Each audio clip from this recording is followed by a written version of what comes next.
All right, hello everyone, and welcome back to Unit 1 of Calculus. So today we are going to be talking about the intermediate value theorem. This is going to be a theorem that kind of helps us think about continuous functions and what should be happening between things. So here's an example. We're told that we have a continuous function f of x, and it goes through the points -2, 1, and 3, -4, as are shown on our graph.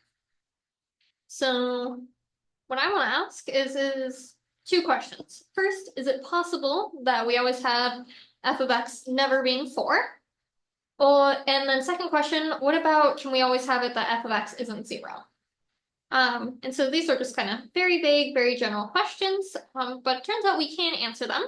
And so first thing that I want to think about is, okay, really all I know is continuous function and it needs to go through those 2 points. And if we think about sort of our intuitive definition of continuity, that means I should be able to draw my function through those points and never pick up my pen. So for example, I could draw something like this. That would be totally allowable. And if I think about it, that function goes through both x equals, or y equals 4 and through y equals 0. So that's not great for either of the questions that I have here. Okay. Okay, so let's see. Is it possible for me to draw it without going through x equals 4, or sorry, y equals 4, but still going through these points? Okay, so I don't want to ever go above y equals 4, so maybe I could draw something like this. That's another thing that I can draw that is continuous. I didn't lift up my pencil at any point. So that's good. It goes through my points. That's good. And I never end up with a y value being 4. So it seems like the answer to this first question seems to be yes. We found an example. Okay. Now let's see. I want to try to think about the second question. Can I draw a function that's continuous, goes through those points, and never hits y equals 0? Okay. Well, okay, so continuous and goes through those points. So I need to draw something, some sort of function that's, going through these points and never hits 0. And I could kind of do that on either side, but somewhere in the middle here, in order to sort of draw this without ever lifting up my pencil, I'm going to need to, at some point, no matter how much I try to avoid it, I'm going to have to end up crossing that line y equals 0. No matter how I draw to get between these 2 points, at some point, if I'm going from here to here without picking up my pen, I'm going to have to cross the x-axis. So it seems like, or really what we've just said, is that it's not possible to draw a function that is continuous, goes through those 2 points, and never hits a y value of 0. Okay, so what's the difference between those 2 questions? We can draw it without hitting a y value of 4, but we can't draw it without hitting a y value of 0. Okay, well, turns out the difference is paying attention to sort of the initial info we were given. So here's the full statement of the intermediate value theorem, and we'll sort of pull it back and talk about that example that we just had and sort of put it in less variable terms. So suppose we have some sort of continuous function on an interval from a to b. Then for every y value that's between f of a and f of b, or f of b and f of a, depending on which one's smaller, then we know some x value is going to map to that y value. This is essentially what this theorem is saying. In other words, if we come back to this example, right? So we start with, we know our function is continuous on the x interval of -2 to 3. And we've got some points where we know that our y value here is 1, and our y value here is -4. And what our intermediate value theorem says is if I pick any y value that's between those 2 points, I'm going to have to hit it. So for example, if I pick y equals 0, which is what we were thinking about, then no matter what, to draw a continuous function that goes between this point and this point, I'm going to have to hit that y value. Or if I think about a different y value that's between those 2 points, let's say y equals -2, that's between my y value of 1 and my y value of -4. Again, no matter how I draw a continuous function that goes between these, at some point I'm going to have to cross that line y equals -2. Basically, the important thing is if I'm picking out any y value that's between the y values that I already know about, then I'm going to have to cross that. On the other hand, the reason why we didn't see that we had to have y equals 4, or we didn't have to cross y equals 4, is because that's not between our initial y values. So it's not between the initial y value of 1 and then final y value of -4. Okay, so it is going to be possible to draw a continuous function that doesn't end up in that line. So that's kind of intuitively all that the intermediate value theorem is saying. Start with some x values, look at the corresponding y values.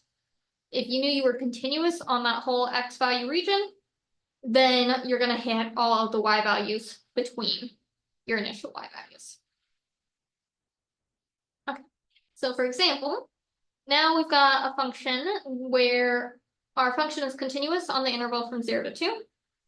We know f of 2 is 3 and f of 0 is 10. Okay. So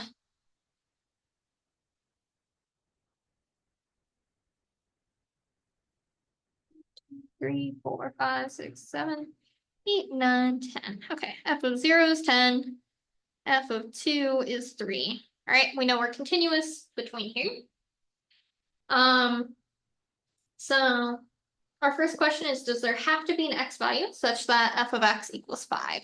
So the y value is 5.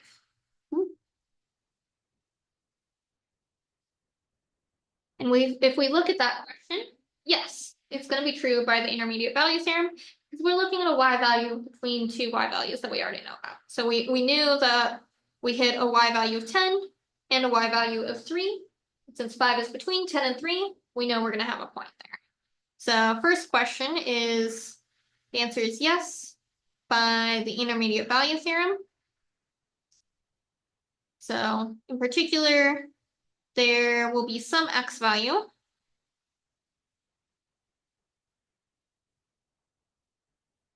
between 0 and 2. Notation being, so the x value is in there, so that there's some x value in that interval, 0 to 2, with f of x equal to 5. It's really, again, just because we chose a y value that was between the 2 y values that we already knew we hit, and we're continuous in between. The next question asks us, do we have to have an x value that would get to, that would map to 12? And so it's possible that we have an x value that maps to 12. For example, our function could look something like this, and that would hit y equals 12. But it doesn't have to. We could have a continuous function that never goes up to 12, right? And in particular, it's not between the 2 y values that we already knew we hit. And so the answer to this one is no, not guaranteed, that we will need to go all the way up to y equals 12. And that's really just because the intermediate value theorem does not apply. 12 is not between the 2 y values that we know about.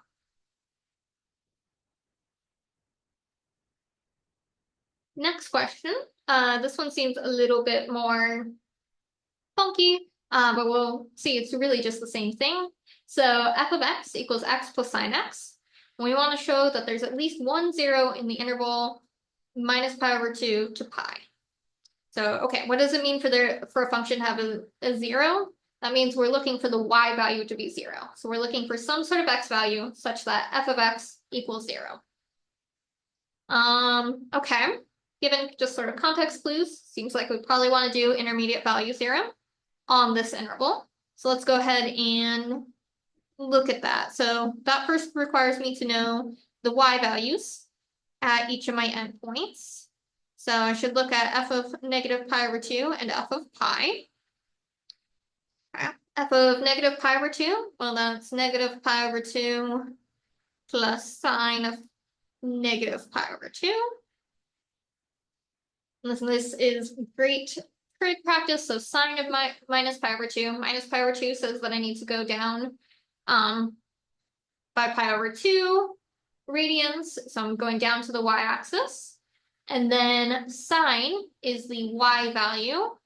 And so that should be -1. So I get negative pi over 2 minus 1. Okay. All right, and then f of pi, if I was doing that, I would get pi plus sine of pi. Sine of pi, again, it's the y value at pi radians. So y value at pi radians, that's going to be 0, right? Okay, so pi plus 0.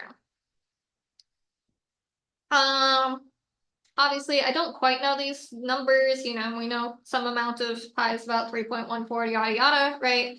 But the really important thing to notice, right, is at the end of the day, we're trying to say that we have a y value that's 0. So really, we just need to, for our intermediate value theorem, we just need to start with a y value that's above 0 and a y value that's below 0. And then we would know in between there, we would have to hit y value of 0.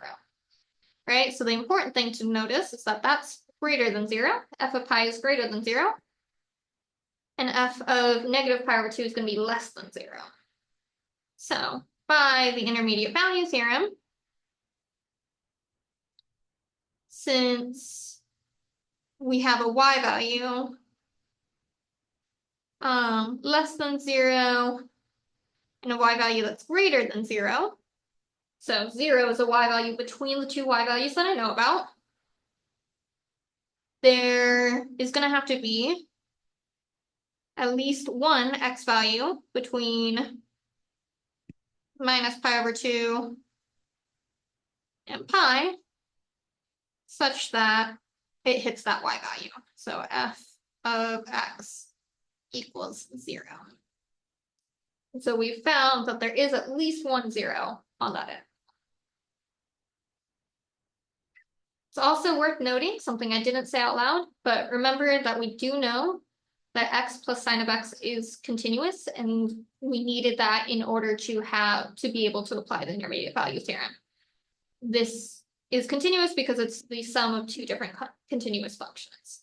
If that wasn't continuous, none of the rest of the work that we did would be allowable to show that there is a 0. Okay. All right. Final example. So this one is sort of asking you to step out just a little bit further.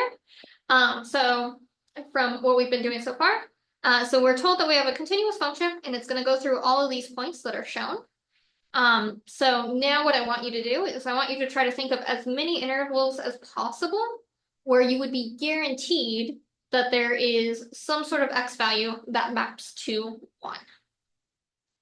So in other words, sort of going backwards, instead of being given the interval and showing that it maps to a particular y value, or there's an x value that maps to a particular y value, I want you to go backwards and tell me what intervals. So pause the video here, think for a minute, and then come back and I will give you the answer. Okay, hopefully you did pause, stop, and try the problem yourself. But the answer that you should get is you should have, I believe, 3 different intervals. Yes, so you should have the intermediate value theorem would apply and give you this answer on the interval from -3 to 2, on the interval from -3 to -1, and on the interval from -1 to 4. So on all 3 of those intervals, by the intermediate value theorem, we could guarantee there's going to be some sort of x value such that f of x equals 1. All right, great job, everyone.